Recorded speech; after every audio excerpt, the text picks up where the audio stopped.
en direct de chez Alain Potier avec Alain Potier, quitte à aller chez quelqu'un autant qu'il soit là, comme quoi on est tolérant, et Joachim Tesson, le Tesson comme on l'appelle, donc le frère de l'écrivain, donc ça n'a rien à voir. Ça n'a rien à voir. C'est le frère de l'enlumineur. Et le fils de l'explorateur, enfin bon, la question n'est pas là.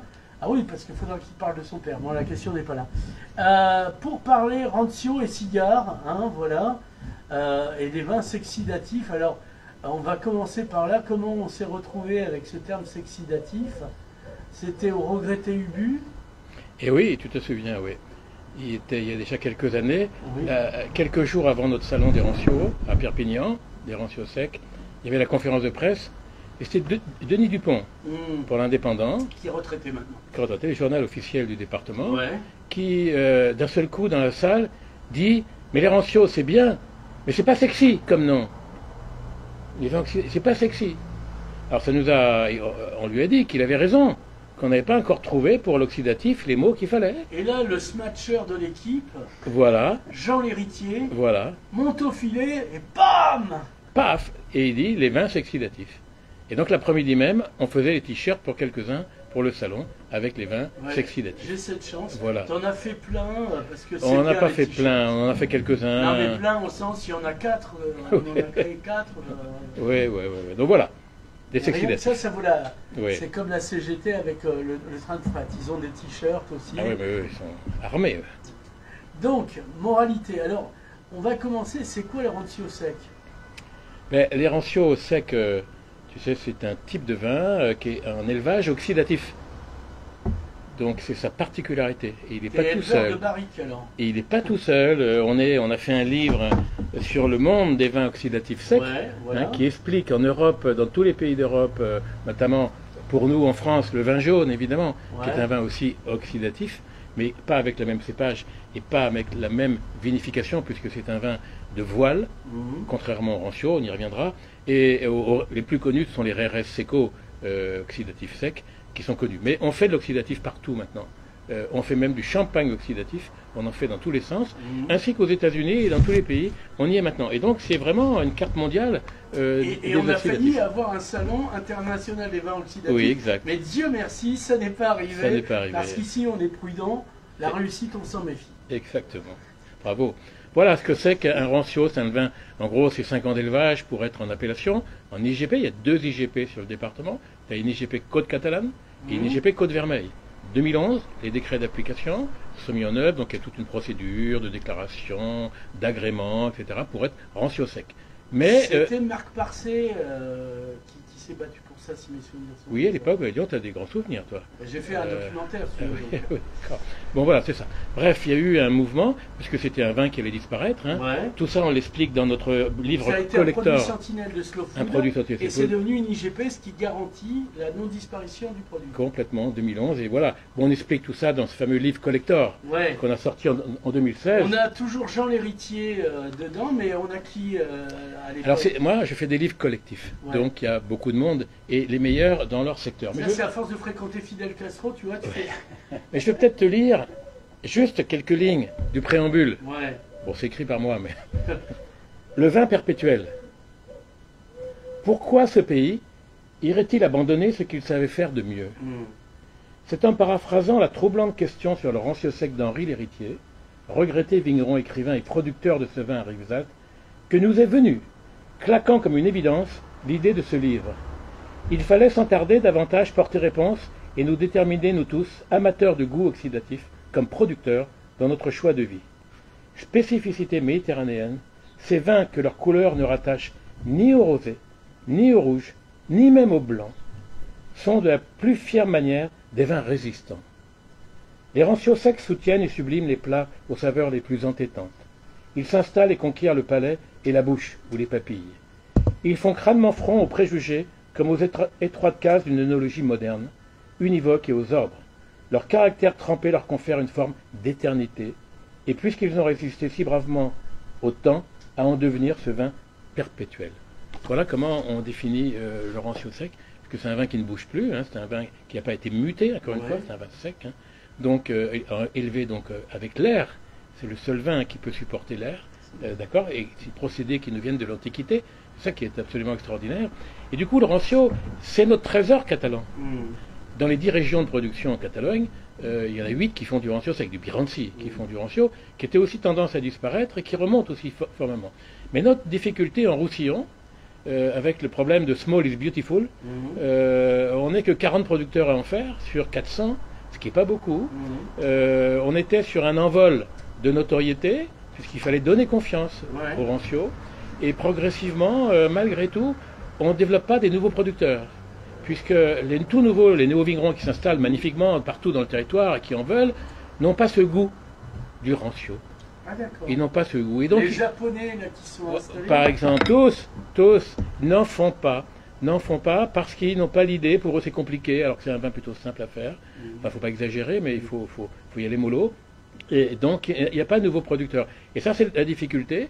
Donc, c'est un vin tendance, c'est un vin, c'est notre trésor, mais il n'y en a pas pour tout le monde. Ça, c'est clair, en termes de production. Et je crois que ça leur plaît aussi.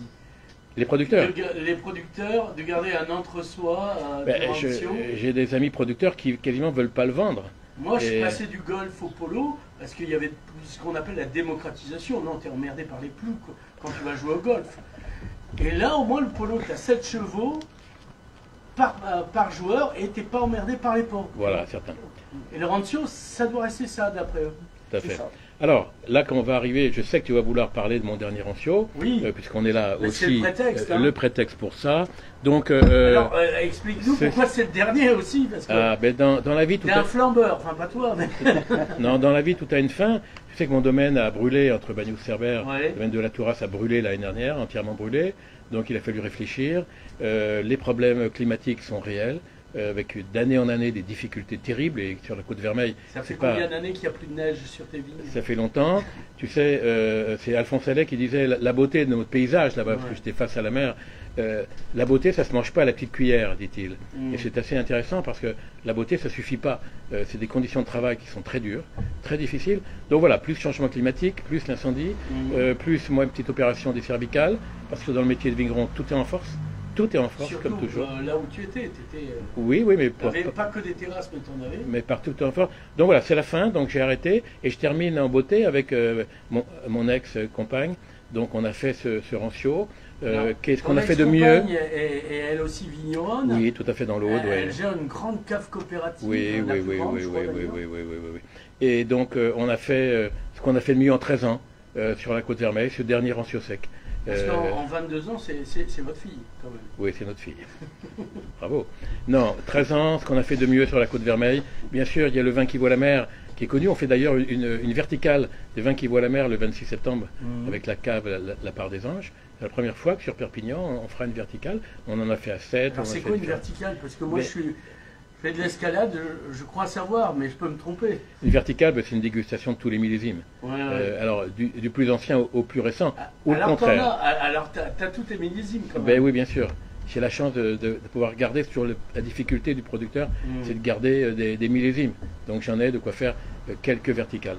Voilà, donc ce qu'on a fait de mieux, c'est ce rancio. Et pour te le présenter, d'ailleurs, je voudrais juste te dire qu'il y a quelques années, on a fait une fiche de dégustation sur le plan visuel, sur le plan olfactif et sur le plan gustatif. C'est une fiche, on a mis plus d'1 an à la faire, qui regroupe tout pour pouvoir déguster un rancio. On l'a fait, à la base, on l'a fait pour les gens qui sont dans les agréments, qui ne savent pas forcément décrypter un rancio. Donc on a fait cette fiche pour eux. Et pour te parler mieux de ce rancio, je veux juste te lire encore une fois, mais c'est très court, quelques mots de mon analyse œnologique faite par Hélène Texidor, donc la directrice de Teixidó, qui est notre meilleure dégustatrice de rancio en Roussillon et en Catalogne, qui dit la chose suivante. Robe ambrée brillante, nez intense et complexe, noix fraîches, zeste orange confite, fruits secs, épices douces, notes salines, début de rancio, du volume en attaque, bonne fraîcheur, très salin en bouche. Comment veux-tu qu'on résiste à ça ensuite et qu'on n'ait pas envie de goûter ça? Et alors, moi j'ai des souvenirs de rancio très tôt, parce que quand on s'est installé ici, mon père avait acheté une épicerie, si on prit mon verre, je ne pas d'un mauvais œil, et il y avait la bouteille de rancio, mais c'était plutôt pour la cuisine avec le lapin, comme dirait la Muctesson. Oui, bien sûr. C'était plutôt le lapin en entier. Bien sûr, bien sûr. On a dépassé tout ça. On Oui. fait maintenant en cuisine toujours avec certains, on va dire avec du vrac, mais maintenant on est sur des rancios à tendance Là, apéritive, c'est whisky, en fait. à tendance apéritive et digestive. Des anciens, n'hésitez pas à parler de cognac catalan. Je t'expliquerai pourquoi. Mais pas pour la saveur. Pour la force, parce que c'était des vins qui étaient très futés, qui avaient fui du bois beaucoup, qui était le propre des rancios d'antan. Maintenant, on n'est plus là-dedans, on est dans autre chose. On a des tas de saveurs différentes. Moi, j'en ai goûté plein. Parce que c'est Jean qui m'a entraîné le premier, puis après, bon, ça. à ta suite. Oui, c'est très bon. C'est excellent, même. Voilà, non, mais on a le privilège, en plus, il nous a sorti des cigares cubains. Parce que on peut boire du rancio en fumant le cigare. Hein, c'est même conseillé. Tant qu'on ne fait pas ça dans sa voiture en même temps, bien sûr. Oui. Et dans sa baignoire, on a le droit, par exemple. Je te rappelle juste que le Havane, en l'occurrence, on parle de ça, est un exhausteur du goût. Hein. Pourquoi tous les grands chefs fument le Havane? Pas pour faire le mariole, simplement parce que ça ajoute, ça accompagne un plat. Souvent même, des grands chefs vont chercher des plats pour accompagner le Havane. D'accord. Pour te dire que c'est quand même... Parce que là, on montrera la terrasse, on a de quoi faire des soirées pédagogiques, comme on dirait.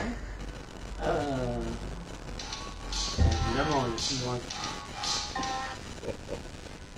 Voilà. Donc, que ne t'ai-je pas dit? Donc, on a fait le tour. Alors, par rapport, entre tes premiers rantios, tu nous diras la date, et la dernière cuvée, on ne se baigne jamais deux fois dans le même rancio, comme disait Héraclite. C'est quoi la différence entre tes premiers rantios et l'ultime, comme dirait... Alors, tout d'abord, n'oublie pas qu'il faut 5 ans d'élevage. Il se trouve que le rancio se ranciote. Il peut se rancioter au bout d'1 an.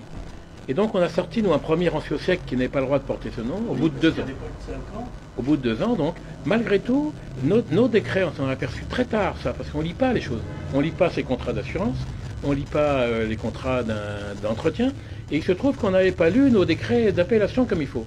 Et il se trouve que le décret permet de faire un IGP Côte Vermeille, par exemple, blanc, qui va être oxydatif, qui ne portera pas le nom de rancio, mais qui sera oxydatif. Donc on peut le faire sans être rancio, en voie d'élevage. Le domaine des schistes en a fait un de 2 ans qui est absolument délicieux. Donc on peut le faire. Ensuite le rancio, après il faut du temps d'élevage. Et ensuite le rancio, c'est ou un millésime, il est millésimé, ou c'est un assemblage. C'est-à-dire une solera. D'accord. Solera qui nous vient de nos amis du sud espagnol, là, qui sont les maîtres de la solera. D'ailleurs ils n'aiment pas trop qu'on emploie ce mot nous-mêmes. À un moment même il était question qu'ils engagent une procédure contre nous. Mais bon, heureusement qu'on n'est pas arrivé là. Oui, les gens ont discuté entre eux, on est cousins, donc ça sort... Oui, enfin on n'a pas vraiment discuté, ils sont très puissants, très forts, à Rérez, ils sont très forts. Donc, oui, c'est eux. Et oui, c'est eux qui ont la méthode Solera, etc. Bref, donc voilà, donc celui-là c'est un Solera 2016. D'accord. Voilà. Et par rapport à tes premiers rantios, il y a une évolution évidemment. On dit, alors ça c'est pas prouvé, c'est des anciens dans l'Antiquité peut-être qui auraient pu le dire, qu'une fois en bouteille, un rancio, une fois au frigo, on sait qu'il tient 2 mois ouvert, mais on dit qu'en bouteille, fermée, évidemment, bouchée, peut-être il prendrait 1 degré de puissance avec le temps. J'en sais rien. Mais je peux dire que c'est intéressant comme formule magique. C'est pas impossible. Alors ce rancio, on va pouvoir maintenant le trouver évidemment dans les bons endroits, mais ce qui est intéressant, c'est que il y a une société qui s'est montée comme à Rérez d'ailleurs, qui était 4 associés qui avaient monté une société pour racheter un fût de Rérez ou d'une récolte, et ils revendaient sous leur marque avec le nom du producteur. Et là il y a Zulu Vin, ZULU Vin. Qu'est-ce qu'ils font d'habitude ces gens avant le rancio, ils vendent quoi? Ah ben là du vin, des cubes qu'ils achètent, etc. chez un producteur, parce que ça leur plaît, ils vont le vendre sous leur marque Zulu Vin avec le nom du producteur. Et ça va être vendu dans les restaurants audacieux, les bons restaurants audacieux, et Dieu sait s'il y en a quelques-uns heureusement, de Montpellier, en gros à Perpignan. Ça va être lancé bientôt. Sur l'application raisin ou pas? J'espère, c'est une très bonne idée. Il doit être lancé d'ici 1 mois à peu près. Et ils m'ont racheté mon vrac, parce que j'avais aussi du vrac. Il faut une conférence de presse, tu sais? Il faudra le faire. Il faudra leur demander. Ici, ce sera pas mal. Oui, mais ou chez eux. Oui, tout à fait. Il y a un producteur aussi de Maury, donc c'est des gens qui aiment le vin, et donc ça vaut plus que tout, et qui sont passionnés de rancio sec.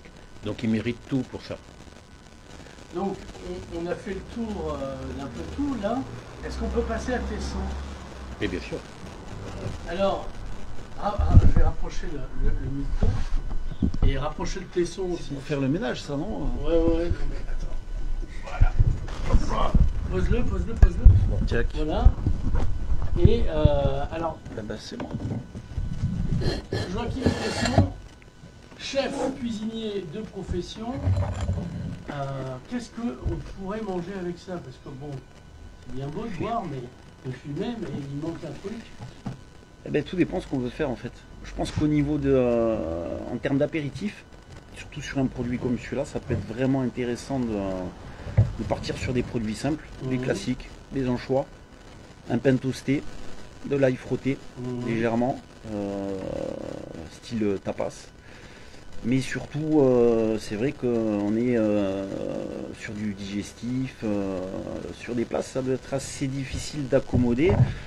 Parce que c'est vraiment expressif, c'est chargé en goût. Il faut quelque chose en face. Il faut quelque chose en face, exactement. Donc là, Pas des nouilles au beurre.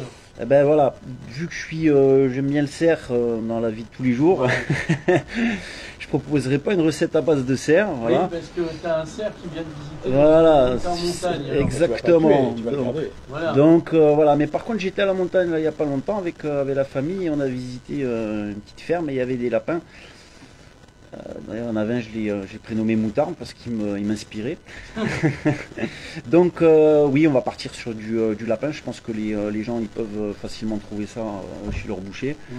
Et on peut se faire une bonne petite recette à base de lapin. Donc, après, si on a des bonnes bases en cuisine, on peut pousser la recette. Sinon, on part simplement sur du lapin qu'il va falloir dépecer.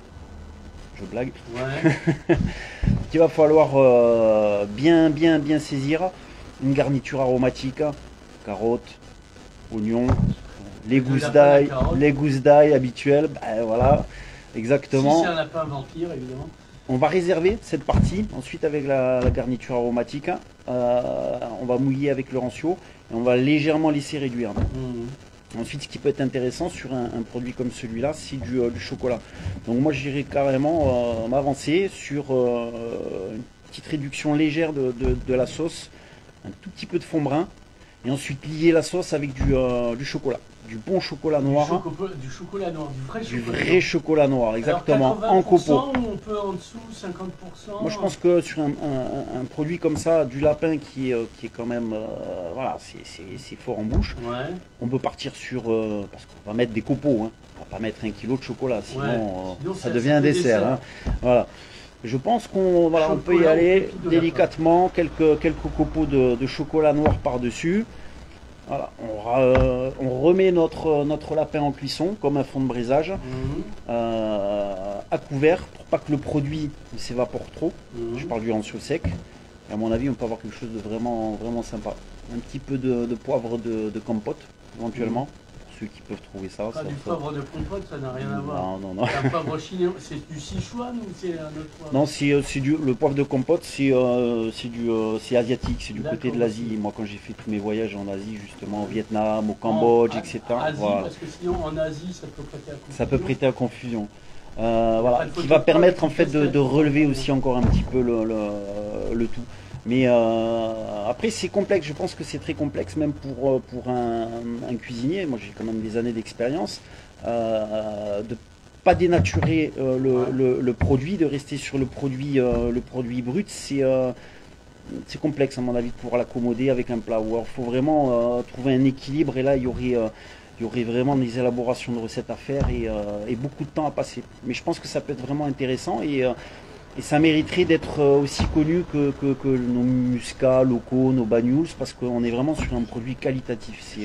Moi je rajouterais, si tu permets, je rajouterais aussi une dégustation qui paraît si évident. Enfin, on dit beaucoup le rancio sec peut être un vin de Noël. Ouais. Et pourquoi? Parce qu'il se trouve que le rancio sec et le foie gras, absolument exceptionnel. Parce que tout le monde s'interroge, qu'est-ce qu'on boit avec le foie gras? Tout le monde est là, rouge, machin, tout le monde se pose la question. Les liquoreux, pas liquoreux. Mais le rancio sec, c'est un vin résistant pour manger avec le foie gras. J'ai eu fait avec le club Épicure de cigares, le club de Havane de Toulouse, le gros club de Havane à Toulouse, des dégustations rancio sec, foie gras. Et ça marche, c'est 95%, c'est efficace. C'est-à-dire les gens sont contents. Ils ont enfin trouvé, sur le foie du Gers, sur les foies, ils ont enfin trouvé quelque chose. Est-ce que tu as besoin du pain qui va avec ou foie gras et rancio? Non, foie frais, foie mi-cuit, tout ce que tu veux, tous les foies, c'est absolument parfait, puisqu'il est, encore une fois, résistant. Il est là, il reste présent, etc. Et effectivement, tu as une autre méthode qui est intéressante, qui n'est pas courante, c'est le fameux restaurant des frères Trois Gros, qui le servent en entrée, en verre, imposé. On ne demande pas si les clients les veulent ou pas. Ils le servent avec leur acclimatation de tomates ou voire d'anchois. Ils servent un petit verre de rancio sec, de la Côte Vermeille en l'occurrence, obligatoire. Et du coup, les gens sont obligés d'aimer, pas aimer, découvrir. Alors la tendance, elle est intéressante. C'est sûr que le rancio sec est fait pour quelqu'un qui aime le vin. Quelqu'un qui aime pas le vin, et d'ailleurs c'est quoi, il va faire la gueule. Et, ce qui est intéressant, on retrouve des tendances, notamment avec les Américains, c'est très intéressant, parce que les distributeurs américains aiment le rancio, commencent à s'y mettre. Et en fait, les Américains ont plus le palais pour boire un rancio sec que les Français. Les Français, on va dire, c'est 55, 45%, 55 qui aiment, 45 qui doutent. En gros, je ne parle pas des grands amateurs de vin, je parle de tout venant, etc., du consommateur, la masse. 55 vont aimer, 45 vont pas aimer. Et les Américains, c'est 65, 75 qui vont aimer. Et ça, c'est tout à fait intéressant. Je veux dire, en chiffres, c'est prodigieux. Et ceux qui distribuent actuellement ces types de vins en apéritif aux États-Unis, ils cherchent évidemment maintenant du rancio sec. Parce qu'il faut quand même abreuver l'Amérique. C'est pour ça qu'on pourrait se payer des nouveaux producteurs de rancio. Bien sûr. Pas limité à avoir donc pour les médecins. Des idées, ça. Bravo, tu devrais prendre la tête de cette filière viticole qui va mal dans ce département. Prends la tête de cette filière. Impose ses choix. C'est mon métier. On va parler des bouquins, on est plus vers la fin que vers le début. Non, c'est bon, les livres, voilà, c'est des collectors maintenant, ces livres-là. J'ai la chance de les avoir. Tu as beaucoup de chance, celui-là et celui-là. Celui-là, c'était le premier de la collection. Ouais. Celui-là. Je suis cité avec mon documentaire sur le rancio sec. Tu es dedans. Chez les frères Roca. C'est un ouvrage collectif magnifique. Voilà. Et on l'a fait en 6 mois avec Michel Castillo. Le photographe. On l'a fait en 6 mois. Personne ne pensait qu'on sortirait ça en 6 mois. Et on l'a fait, c'était un travail dingue. Et ça m'a permis, venant moi de Port-Vendre-Bagnols, d'aller découvrir tous les territoires. Parce qu'en fait, un vigneron, très souvent, ne connaît pas forcément tous ses collègues. Dans la Glie, dans les Aspres, même là-haut, le plus possible, même au Cap-Cyr, même s'il n'y a pas de producteur, il y a des gens qui s'y intéressent. Du coup, ça m'a permis de rencontrer tout le monde, tous les producteurs. Et ça, c'était extraordinaire, vraiment extraordinaire. Voilà, ce voyage. C'est l'histoire d'une vie. Ouais. C'est l'histoire d'une vie. Enfin, il a fait autre chose avant. Non, mais ceci est une autre histoire qu'on a déjà racontée dans les épisodes précédents. Oui, et il fera quelque chose après. Voilà, et il fera quelque chose après, oui, surtout. Ouais. Bien. Merci. Bon, on vous remercie tous les deux. Merci, avec plaisir. Et on vous dit à tantôt pour d'autres aventures, comme on dit. Merci. Merci.